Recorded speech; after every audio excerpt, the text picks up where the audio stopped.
been a long winter, but the maize harvest has proven plentiful. I will celebrate with a tribal dance.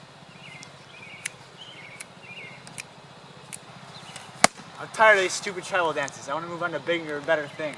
What do you mean bigger and better things? We have the biggest wigwam on the reservations. No, not like that. I mean financial opportunity. I've been buying and reselling Supreme lately, and if I proxy, we can make massive bank. Hey, don't talk about our tribe like that. What's Supreme? Supreme is the most hyped quality brand streetwear that's out there. You can buy a piece for $10 and resell it for 30. What are you, stupid? Hey, is our agrarian society not good enough for you? No, it's not. It's just like Thoreau's machine. We are barely making a living. Our crops are providing next to zero profit. We are stuck in this traditional ways, and we need to be the friction that breaks the machine. Our quality of life would be 100 times better if we moved to New York and I was able to resell Supreme. All right, if your ideas are so good, let's go talk to the wise elders. All right, let's do that.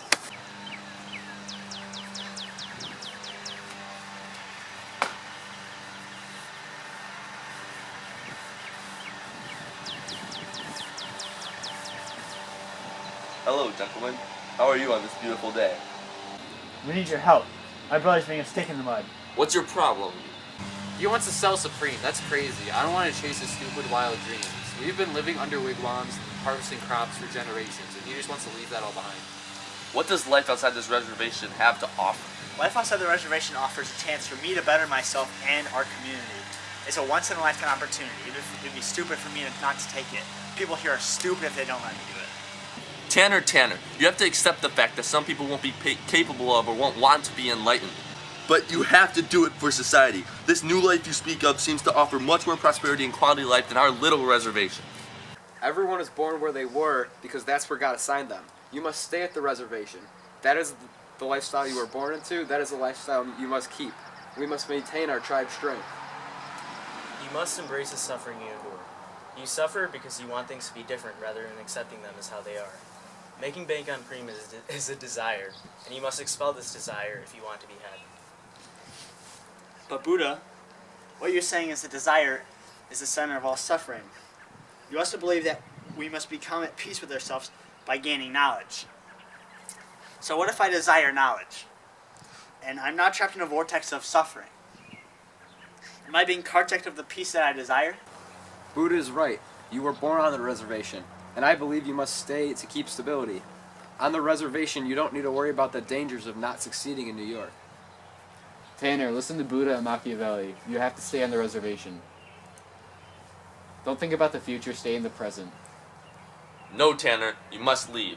Once you have been enlightened, you must do everything in your power to lead others down the same path, even if it has consequences. I now realize that this new lifestyle offers much more prosperity than life on the reservation. Alright, I'll talk to the tribe tonight and I'll leave tomorrow morning. If you are so content on leaving, I will allow you. But you must do it for the reservation. I expect you to bring back wealth to benefit everyone. That's not how it works. I'm living for my own sanity. I can't stand it here anymore.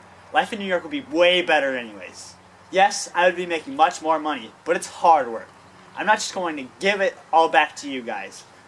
While you stay here on the reservation harvesting your zero-profit crops, I think everyone should come with me. No, you must do everything for the benefit of the tribe. You are being selfish. I'm not trying to be selfish. I'm just not going to let you guys benefit from all my hard work while you do nothing. Tanner, this is all we know. We have to stay here. Liam, you are just scared of enlightenment. You are being ignorant. You have to accept that everything you have known on this reservation is not what's best for you. I can't believe that. This reservation is everything.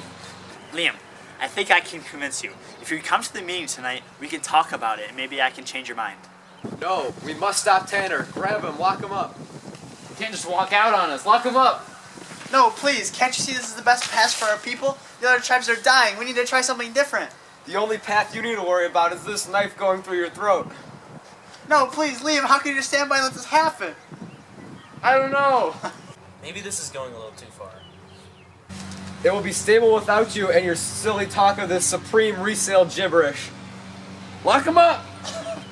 No, this is just like Socrates. I don't want to die like him. I just want to sell Supreme.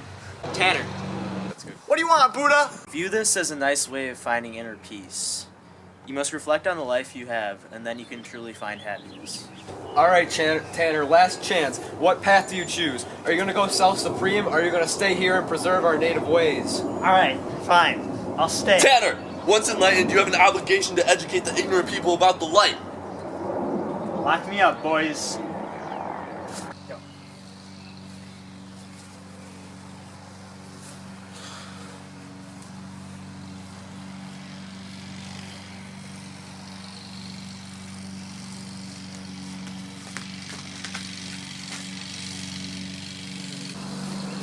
Hey, not so tight. This shirt costs $200. Wow, you kids really love to waste your money. Hey man, it's for the flex. If you let me go, me and Liam can move to New York and he can flex too. It's the best opportunity for everyone. You jerk! Get away from me! Plato, what are you doing? You're not going out like Socrates. You have to enlighten the others. I will take your spot and save us. Sometime, you must teach the others the ways of Supreme as you have I.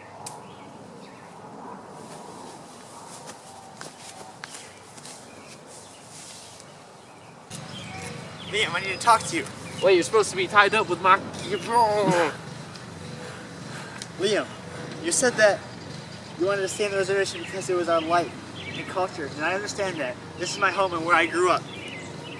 The people here are who I love. But I need to move on.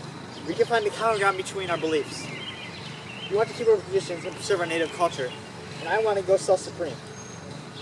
What if we joined up with our brethren in New York? That way, I can self-supreme, and you can still stay with our tribe. And I can leave every Thursday to self-supreme and then come home the rest of the week. How does that sound? That's a plan and a half. But, this way we can preserve our values in New York. But what's this other tribe? When I was tied up, I remembered a story Dad told us about a sister tribe in New York. Do you remember now? This is a map of New York. It's right there.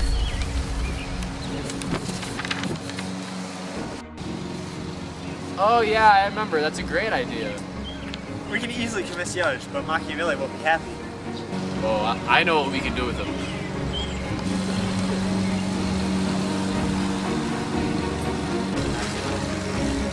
Plato, let's go. Where are we going?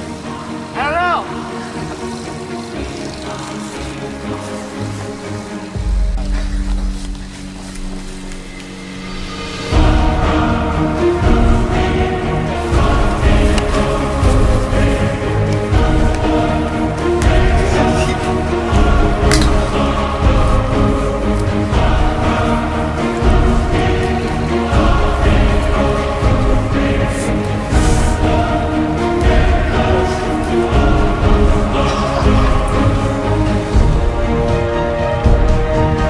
So we going to New York? Yes.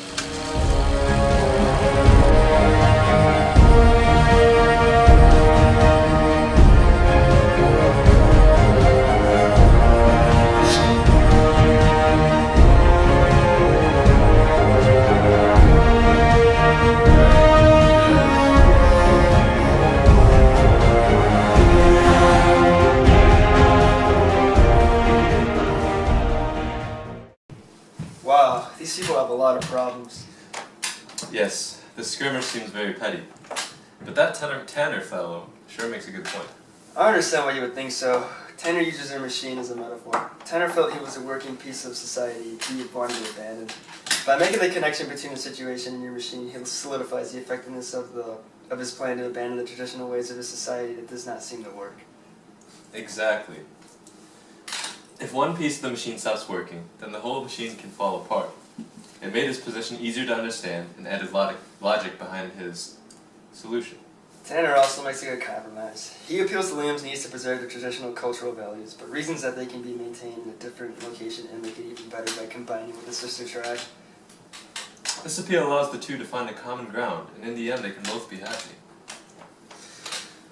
Yes, that is very true. I mean, Liam made some good points, but he severely hurt his argument by committing them many logical fallacies. Indeed.